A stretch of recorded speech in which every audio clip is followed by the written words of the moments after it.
اعوذ باللہ من الشیطان الرجیم بسم اللہ الرحمن الرحیم وما آتیتم من ربا لیربو فی اموال الناس، یہ آیت میں نے کوٹ کی تھی جب ہم سورہ بقرہ کی آیات پڑھ رہے تھے. اور جو کچھ تم دیتے ہو سود پر، یعنی یہ کہ ایک شخص ہے اس کے پاس جو کچھ بچ گیا ہے، بچت ہے اس کی، اب اس کی دو شکلیں ہیں. یا تو اس بچت کو وہ اللہ نے جن لوگوں کو کم دیا ہے جو محتاج ہیں ان کو دے دے، اللہ کے ہاں اجر و ثواب لے لے، اللہ کے دین کے لیے لگا دے، اس کا بھی اجر و ثواب اللہ دے گا. یا بس آخری درجے میں یہ ہے کہ کسی کو قرض حسنہ دے دے تاکہ وہ اپنی ضرورت پوری کر لے اور پھر وہ رقم تمہیں واپس کر دے. اس سے آگے تم یہ چاہو کہ میں یہ اپنا مال جو ہے کہیں اور انویسٹ کروں، کوئی اور آدمی محنت کرے، اس کی محنت سے جو اس کی محنت سے بڑھوتری ہوگی تو آپ کو بھی اس میں سے حصہ مل جائے. اور اس کی بدترین شکل جو ہے پھر یہ ہے کہ سود کے اوپر رقم دی، اور وہ یہ ہے کہ آپ اس میں سے بغیر اس کے کہ آپ کوئی محنت کر رہے ہوں یا کوئی مشقت کر رہے ہوں، اس کی جو ہے آپ کو، جس کو نفع کہہ رہے ہیں آج کل، وہ سود آپ کو ملتا چلا جائے. تو یہاں ان کو مقابلے میں لائے ہیں. یعنی بچت جو ہے آپ کی، سیونگز جو ہیں آپ کی، یہ گویا کہ سرپلس ویلیو ہے اسلام کے نقطہ نگاہ سے، یہ عفو ہے، اس کو خرچ کر دینا چاہیے. ایمان کا تقاضا یہ ہے یسألونک ماذا ینفقون قل العفو، وہ اللہ کے لیے، اللہ کے دین کے لیے، محتاجوں کے لیے، غرباء کے لیے صرف کر دیا جائے. لیکن یہ ہے کہ اتنی ہمت نہیں ہے کہ صدقہ دے دیا جائے، تو پھر یہ کہ قرض حسن دیا جائے، یا یہ کہ کسی اور شکل کے اندر جو ہے وہ کسی آدمی کی مدد کر دی جائے. یہ ساری چیزیں ہیں. لیکن آخری شکل جو ہے اسلام میں، یہ بھی جو بعد میں پھر شریعت کے احکام مدون ہوئے ہیں، تو ایک صورت دی گئی ہے کہ آپ مزاربت پر دے دیں. مزاربت یہ ہے کہ آپ کا وہ جو رقم ہے وہ کوئی اور شخص کام کرے گا، اگر تو کوئی دفع ہو جائے تو کچھ آپ بھی لے لیں اور کچھ وہ لے لیں، نقصان ہو جائے تو سارا نقصان آپ برداشت کریں گے. جس کے پاس وہ سرپلس منی تھی اس کا کوئی تاوان جو ہے وہ جو عامل ہے اس کے اوپر نہیں آئے گا. یہ تو تفاصیل بات کی ہیں، لیکن اصل میں جو قرآن مجید سامنے لاتا ہے وہ ہے صدقات اور انفاق فی سبیل اللہ ورسس سود، ربا. کہ کوئی شخص اپنی بچت کا مصرف کیا بناتا ہے؟ وہ بچت دیتا ہے اللہ کی رضا حاصل کرنے کے لیے، آخرت کا اجر و ثواب حاصل کرنے کے لیے، یا بچت کو انویسٹ کر کے اور دنیا ہی میں کمانا چاہتا ہے. یہ دو ذہنیتیں ہیں جو ایک دوسرے سے بالکل مختلف ہیں اور متضاد ہیں. فما آتیتم من ربا، تو جو کچھ تم دیتے ہو سود پر تاکہ وہ بڑھے، لیربو فی اموال الناس، تاکہ وہ بڑھے لوگوں کے مال میں، فلا یربو عند اللہ، اللہ کے ہاں اس میں کوئی بڑھوتری نہیں ہوتی. وما آتیتم من زکوٰۃ، اور جو تم زکوٰۃ دیتے ہو، یعنی اس طریقے سے صدقہ ہے، خیرات ہے، تریدون وجہ اللہ ہے، اور اس سے تم چاہتے ہو اللہ کی رضا، اللہ کا چہرہ، مراد وہی اللہ کی رضا. فاولئک هم المضعفون، یہ لوگ ہیں جو اپنی جو بچت ہے اس کو دگنا کر رہے ہیں. یعنی یہاں اللہ کے لیے دیا ہے تو وہاں 10 گنا ملے، 700 گنا ملے، اس سے بھی زیادہ ملے. لیکن یہ ہے لوگ کہ جو در حقیقت اللہ تعالیٰ کی رضا بھی انہیں حاصل ہوگی. اللہ الذی خلقکم ثم رزقکم ثم یمیتکم ثم یحییکم، اللہ ہی ہے جس نے تمہیں پیدا کیا، پھر تمہیں رزق دیا، پھر وہ تمہیں مارے گا، پھر وہ تمہیں زندہ کرے گا. هل من شرکائکم من یفعل من ذلکم من شیء، کیا تمہارے شریکوں میں سے بھی کوئی ہے جس کے بارے میں تمہارا گمان تک ہو کہ وہ یہ کام کرتے ہیں؟ کیا لات عزا منات یہ کرتے ہیں یہ کام؟ کوئی بھی ان کے عقیدے میں ایسی بات موجود نہیں تھی. وہ تو ہؤلاء شفعاؤنا عند اللہ کہتے تھے کہ ہمارے شفیع ہیں، بس ہمارے سفارشی ہیں. سبحانہ، اللہ پاک ہے، وتعالی، اور بہت بلند و بالا ہے، عما یشرکون، اس شرک سے جو یہ کر رہے ہیں. ظہر الفساد فی البر والبحر بما کسبت ایدی الناس، بحر و بر میں فساد رونما ہو چکا ہے بسبب اس کمائی کے کہ جو لوگوں کے ہاتھوں نے کی ہے.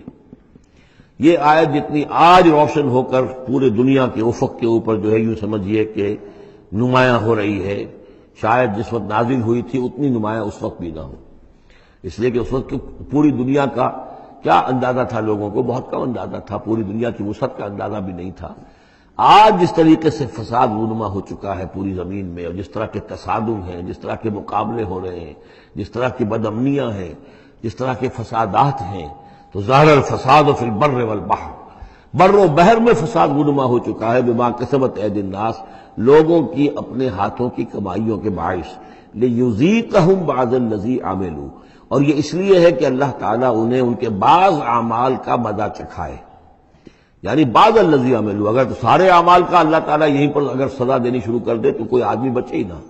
ماں بقا علی ظہرہ دابہ، تو کوئی بھی ایک بھی انسان نہ رہے زمین کے اوپر، لیکن کچھ اللہ تعالیٰ جو ہے وہ عذاب دیتا ہے لعلہم یرجعون، تاکہ یہ لوٹیں پھریں سوچیں غور کریں توبہ کریں رجوع کریں۔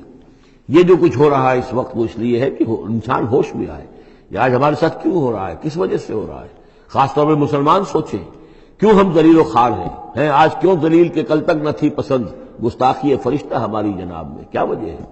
اے اللہ ہم سے تو وعدہ تیرا تھا انتم الاعلون ان کنتم صادقین ان کنتم مؤمنین، تم ہی بلند سر بلند ہوگے اگر تم مومن ہوئے، ہمارا یہ حال کیوں ہے؟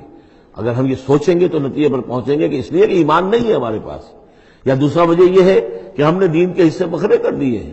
افتؤمنون ببعض الکتاب وتکفرون ببعض فما جزاء من يفعل ذلك منكم الا خزي في الحیاۃ الدنیا ویوم القیامۃ یردون الی اشد العذاب۔ تو جب آپ سوال کریں گے قرآن سے تو قرآن آپ کو جواب دے گا، لیکن ان چیزوں پر بھی غور کریں سوچیں تو جب تک اللہ تعالیٰ کی طرف سے کوئی مہلت ملی ہوئی ہے کوئی بڑا عذاب آنے سے پہلے، یہ آیت نوٹ کر لیجیے 41 نمبر آیت ہے، اس لیے کہ 60 آیتیں ہیں سورہ روم کی۔ اس سورہ مبارکہ کی مناسبت مضامین کے اعتبار سے ہے، اس کے بعد سورہ لقمان ہے، پھر سورہ سجدہ ہے۔ سورہ سجدہ کی جو آیتیں ہیں وہ 30 ہیں، اور 21ویں آیت اس کی جو ہے اس کے لگ بھگ ہے، جب ہم پڑھیں گے تو ان کے اندر مناسبت محسوس ہوگی۔ ان 4 صورتوں میں ایک عجیب بات ہے کہ یہ پہلی صورت سورہ عنکبوت، اس کے مضامین کی مناسبت جوڑا اس کا جو وہ 30ویں صورت ہے سورہ لقمان، اور دوسری صورت یہ سورہ روم، اس کا جوڑا جو ہے وہ سورہ سجدہ ہے۔ ان کے مضامین کی مناسبت اس اعتبار سے، اور چاروں نے مل کر ایک سب گروپ کی شکل اختیار کی ہے، جیسے وہ 4 تھی جو اس سے پہلے ہم پڑھ چکے ہیں۔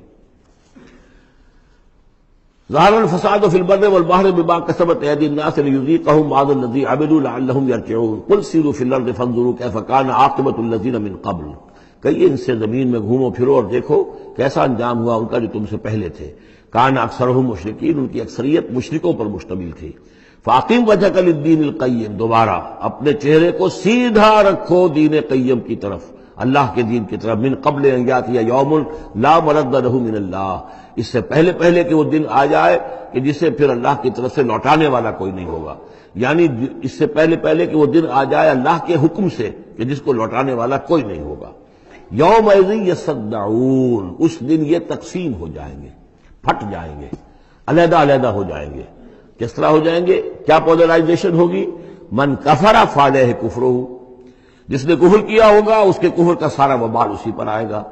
ومن عمل صالحا فلانفسهم يمهدون، اور جو لوگ جنہوں نے عمل کام کیے تھے، اچھے عمل کیے تھے، تو ظاہر بات ہے کہ انہوں نے اپنے ہی لیے یہ بستر بچھایا تھا، جو اعمال انہوں نے کیے تھے، تو گویا کہ اس وقت علیحدہ علیحدہ ہو جائیں گے، دودھ کا دودھ پانی کا پانی۔